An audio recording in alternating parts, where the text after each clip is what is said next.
Alvin Bragg is another one that's increasingly looking like he's in deep trouble. You saw the Daniel Penny case, very, very good news. Daniel Penny on a celebratory tour right now with just such relief, right? Because they wanted to put him away and put him away for good. Well, Alan Dershowitz, known, famed legal, constitutional law scholar, criminal defense attorney out of Harvard University. I like Alan a lot. I've interviewed him a lot, including on this show over the years, and he's fair. Okay, he's fair. It gets him in trouble sometimes with various crowds, but he's very, very fair. And I want you to hear what he's saying about Alvin Bragg because of, one, the case that he brought against Donald Trump with the whole Stormy Daniels thing, and then two, this case against Penny. He thinks the guy needs to be disbarred. And you know what? He's right.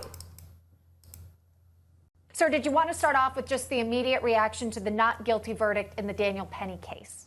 I have to admit I was a little surprised. Having hung on the higher count, I was not expecting that they would so quickly acquit on the lower count. It probably shows that there were only one or two people in the original high count that hung based on their desire to see a conviction. So I think it's a good thing. Now, I think the next step has to be the removal of Alvin Bragg from the role of district attorney. He is a disgrace to the office. The two cases he brought should never have been brought.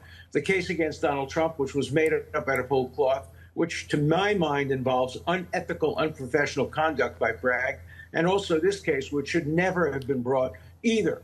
He brought it only because of the racial component to the case and because of pressures from Black Lives Matter and other groups on the outside, both white and black radicals who wanted these cases to be brought, wanted this case to be brought, and who are going to continue to complain, even though there were obviously black members of the jury who voted to acquit as well. Professor, what do you make of how quickly they came back with this verdict? And also, too, there's the civil case that he's also facing, too, Daniel Penny. Does that, given that he's not guilty on the criminal case, what happens to the civil case as well?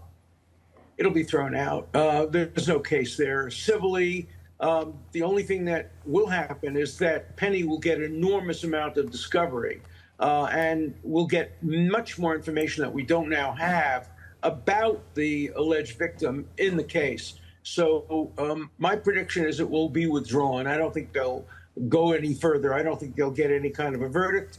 Now, maybe the city will settle if they sue the city as well. If I were the lawyers for the alleged victim, I'd probably think I'd have a better shot of getting some money from the city, which was sympathetic, obviously, to the victim, than from a poor former Marine who probably doesn't have a lot of money. So I don't think the civil case is going anywhere. This is not O.J. Simpson, where the civil case won after the criminal case lost.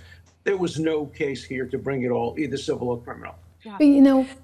But I'm just going to say, and our thanks to Newsmax for that clip, I'm just going to say, Daniel Penny should be able to sue.